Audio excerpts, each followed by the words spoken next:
Bang, bagaimana kabarnya hari ini? Alhamdulillah baik. Dari kemarin apa-apa saja kegiatan abang yang sudah dilakukan? Setelah selesai di dunia politik tingkat desa, saya kembali ke habitat. Habitat saya kan pondok pesantren. Ya tentu kita bangun pondok pesantren. Saat ini kita sedang merintis sebuah pondok pesantren yang berbentuk salafiyah. Dan ini tentu tidak lepas dari restu ayahanda Tuan Guru di Bagu. Alhamdulillah beliau merestui dan kita mulai. Baik, untuk lebih lanjutnya saya perkenalkan diri dulu. Nama saya Abdi Rahman. Yang di samping saya ini namanya Bang Samsudin, selaku senior, selaku sejarah dalam terbentuknya PMI di Lombok Tengah. Dan selanjutnya niki Bang, yang ingin bertanya bagaimana sejarah-sejarah untuk terbentuknya di PMI Lombok Tengah niki. Dan mengenai sejarah terbentuknya PMI di Lombok Tengah, saya ingin meminta abang untuk menjelaskan bagaimana proses berdirinya organisasi PMI dari awal ke awal gitu. Ya, kehadiran PMI Lombok Tengah itu tidak lepas dari lahirnya perguruan tinggi yang ada di Qamarul Huda Bagu. Kelahiran perguruan tinggi di Bagu tahun 98 itu, itulah yang sebagai tonggak bagi kelahiran PMI di Lombok Tengah. Saat itu saya sedang menjadi mahasiswa di dua tempat. Nah, itu. Pagi saya kuliahnya ke Stain Mataram, dulu masih Stain UIN yang sekarang. Sorenya kuliah di Bagu. Nah, kuliah saya di Stain Mataram itu, disitulah perkenalan saya dengan sahabat-sahabat pengurus PMII Mataram. Di situ saya berkenalan dengan tokoh-tokoh PMI Mataram. Sebut saja misalnya almarhum ayahanda Tuan Guru Haji Ahmad Taqiyuddin Mansur. Kemudian para senior-senior di PMII saat itu misalnya ada Suhaib Kuri, ada Jumarim, ada Baik Mulyana yang pada saat itu juga sedang menjadi aktivis, menjadi pengurus di PMI. Nah, kuliah saya di Mataram dan yang secara langsung kemudian memperkenalkan saya atau membuat saya berkenalan dengan para aktivis-aktivis PMI Mataram, kemudian menginspirasi saya untuk membawa PMII itu ke Lombok Tengah. Tetapi tentu pintu masuknya adalah keberadaan kampus Bagu yang saat itu bernama Staik.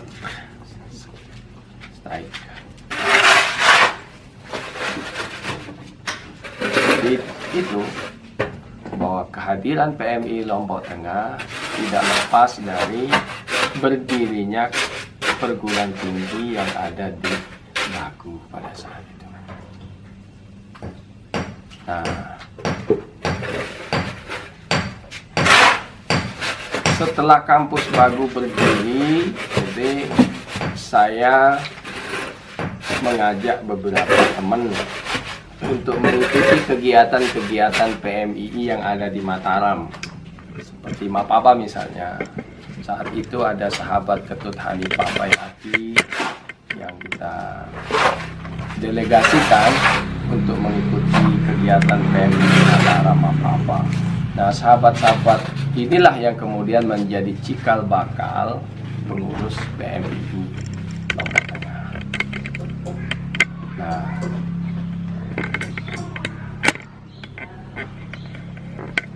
setelah sahabat-sahabat ini mendapatkan atau mengikuti Mapapa di Mataram, lalu kemudian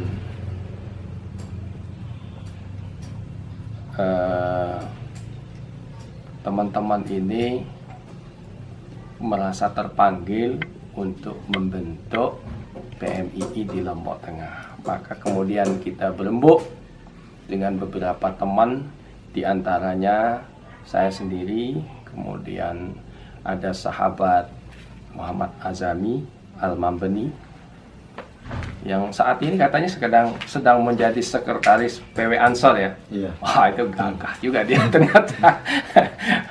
Nggak nyangka. Ya, syukurlah bahwa kader-kader atau alumni PMI Lombok Tengah itu bisa mendapat kepercayaan di luar sana gitu. Saya bangga. Kemudian ada sahabat Ketut Hanifah Baihaqi, ada sahabat Tajuddin Al-Arqam. Inilah beberapa di antara teman-teman yang sebagai perintis awal berdirinya PMI Lombok Tengah ini. Ya. Saya kira itu. Dan terbentuknya PMI di Lombok Tengah ini tahun berapa gitu Bang? Siapa saja sejarah pelakunya gitu untuk progres selanjutnya? Ternyata itu butuh waktu dari lahirnya kampus Bagu itu 98 kan, 98 lahir. Itu butuh waktu sekitar 2000, sekitar 5 tahun lah baru lahir PMI Lombok Tengah. Tepatnya PMII Lombok Tengah itu berdiri sekitar tahun 2003. 2003, ya. 2003. Dan itu tidak lepas dari situasi politik di internal kampus pada saat itu, di level organisasi internal. Seperti BEM gitu. Ya, seperti BEM. Karena pada saat itu saya sendiri selaku presiden mahasiswa. Tetapi karena gerakan-gerakan kita ini seringkali berseberangan dengan pihak lembaga, pihak akademik, dianggap menjadi terlalu kritis lah. Dianggap terlalu kritis dan bahaya bagi kampus, kira-kira begitu. Akhirnya dicarikanlah alasan untuk memakzulkan saya jadi presma pada saat itu. Maka saya dimakzulkan jadi presma. Itu kira-kira persis lah perjalanannya seperti mendiang almarhum Kiai Haji Abdurrahman Wahid yang dilengserkan dari kursi kepresidenannya pada saat itu. Beliau dilengserkan jadi presiden di Republik ini, saya dilengserkan jadi presiden mahasiswa di kampus Bagu. Nah, tapi semangat berorganisasi kita ini kan tidak pernah pudar. Maka itu juga yang memotivasi saya untuk membawa melahirkan PMII di Lombok Tengah ini. Nah, ya sudah. Akhirnya 2003 pasca dilengserkan dari kepresidenan itu, Presiden mahasiswa. presiden mahasiswanya itu, saya bersama teman-teman yang tadinya sudah berkenalan dengan PMI, bersepakat untuk membentuk PMI. Jadi tepatnya PMI Lombok Tengah itu berdiri di tahun 2003. Ternyata untuk melanjutkan kepemimpinan organisasi di wilayah sekitar kampus Niki terdapat resiko yang sangat berat gitu ya Bang, karena akademik yang tidak setuju. Lalu bagaimana cara Abang untuk bisa membawa para kader gitu untuk bisa masuk PMI gitu Bang?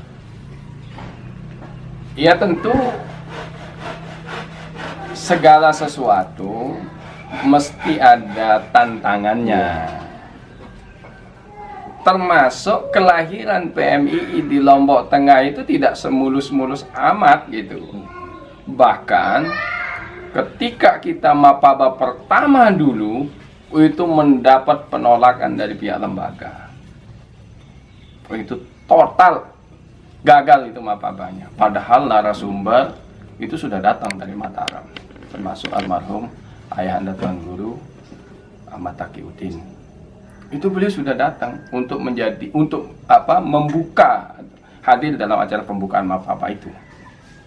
Tapi di situ kita tidak dibolehkan oleh pihak lembaga, yang notabene-nya pada saat itu ketua staiknya itu adalah paman saya sendiri, almarhum Dr. Andus Kamarudin.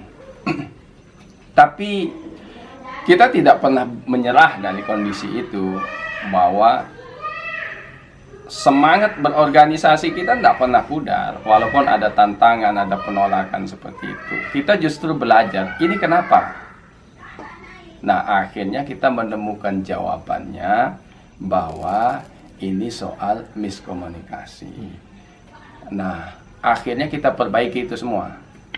Maka ini penting menjadi catatan kepada seluruh para kader. Saya tegaskan bahwa sesuatu yang baik itu penting, tetapi cara membawakan kebaikan itu juga jauh lebih penting. Nah, ini pelajaran berharga yang saya dapatkan ketika kami tidak diizinkan untuk melakukan mapaba pertama. Pada tahun berapa itu, Pak? Itu sekitar 2003 itu. Ya. Bahwa tidak cukup yang kita lakukan itu baik, tapi juga kebaikan itu harus dibawakan dengan cara yang baik. Cara yang baik itu ya bagaimana? Ya mengkomunikasikan dengan pihak-pihak terkait, jangan sampai ada ketersinggungan orang dan sebagainya. Saat itu saya memang sedang berada dalam idealisme kemahasiswaan. Saya berpikir bahwa PMII itu organisasi eksternal kampus yang tidak ada kaitannya sama sekali dengan pihak lembaga, kan begitu. Itu pikiran-pikiran kita yang ternyata itu mungkin benar, tapi sesuatu yang benar itu juga butuh cara yang benar untuk menyampaikannya. Nah, sehingga oke lah, kita terima, lalu kita reschedule kan, kita ulang jadwalkan mapaba, kita komunikasi lagi. Alhamdulillah, tentu ini juga tidak lepas dari support dan dukungan para alumni, para petinggi-petinggi PMII pada saat itu, PMII Mataram. Ya tentu yang paling berjasa dalam hal ini almarhum ayahanda Tuan Guru Taqiyuddin Mansur. Nah, akhirnya kita bisa melakukan mapaba pada kesempatan yang lain pada tahun berikutnya. Nah, dan akhirnya alhamdulillah PMI itu bisa berkembang sampai dengan hari ini. Nah, saya oleh teman-teman ditunjuk sebagai ketua pertama. Dan itu berlangsung selama 2 periode. 2 periode. Selama 2 periode. Dan kita berjuang supaya pada saat itu mendapatkan legitimasi dari PB. Tapi baru kita sebatas persiapan kita. Maka SK saya itu adalah SK cabang persiapan, belum definitif. Selama 2 periode itu adalah periode persiapan saja. Ya karena ini juga tidak lepas dari konstelasi politik di tingkat PB kan, kepentingan PB yang punya kepentingan dan sebagainya, sehingga kita ya. Maka pada saat saya mengikuti kongres di Bogor, itu tahun 2005 kalau saya tidak salah ya, di Bogor di Puncak, itu pertama kali sudah PMI Lombok Tengah hadir dalam dalam perhelatan akbar, perhelatan tertinggi di organisasi PMI itu ya di Bogor itu, di Puncak.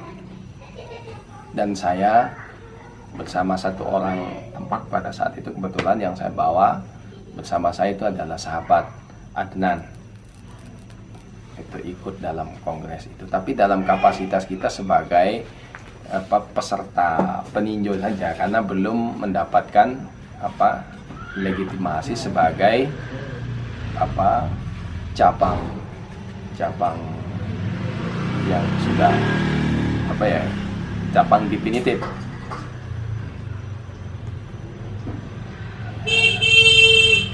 Abang ini kan selaku sejarah pertama terbentuknya PMI di Lombok Tengah nih, Bang. Iya. Lalu bagaimana tidak kelanjutannya, siapa yang menjadi ketua gitu, Bang? Di jenjang berikutnya gitu. Setelah saya kemudian baru diganti oleh sahabat Ketut Hanifah Baihaqi ya. Baru setelah Ketut Hanifah Baihaqi diganti dengan sahabat Azami. Alhamdulillah akhirnya PMI persiapan bisa menjadi definitif pada saat itu. Tetapi bahwa eksistensi PMI Lombok Tengah walaupun dalam kapasitas masih sebagai cabang persiapan pada saat itu ya tidak kalah dari eksistensi PMI yang sudah definitif. Kita terus melakukan gerakan-gerakan yang baik itu di tingkatan kampus maupun gerakan-gerakan pendampingan di tingkat masyarakat. Alhamdulillah pada saat itu kami bersama pengurus yang ada menginisiasi gerakan untuk memfasilitasi masyarakat di sebuah dusun,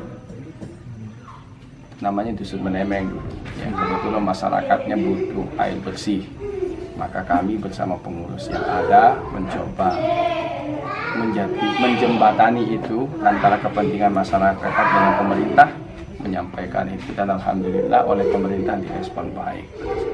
Itu salah satu di antara karya nyata dan karya besar yang dilakukan oleh pengurus cabang PMI Lombok Tengah periode awal dulu itu.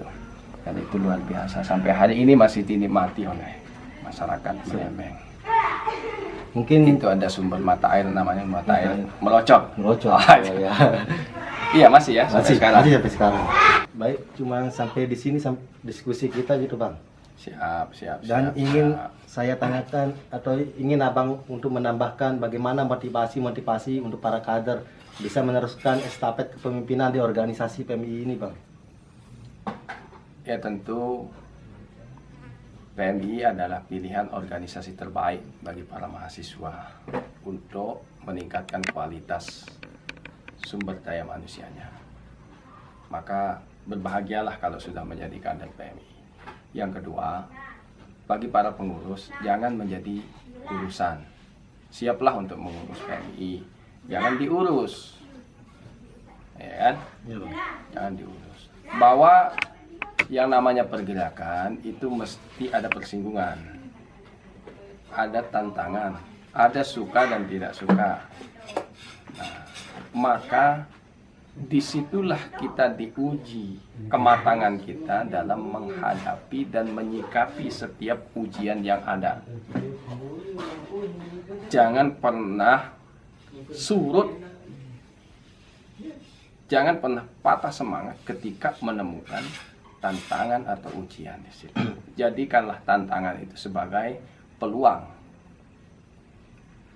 Nah, itu yang selanjutnya ingin saya sampaikan. Kemudian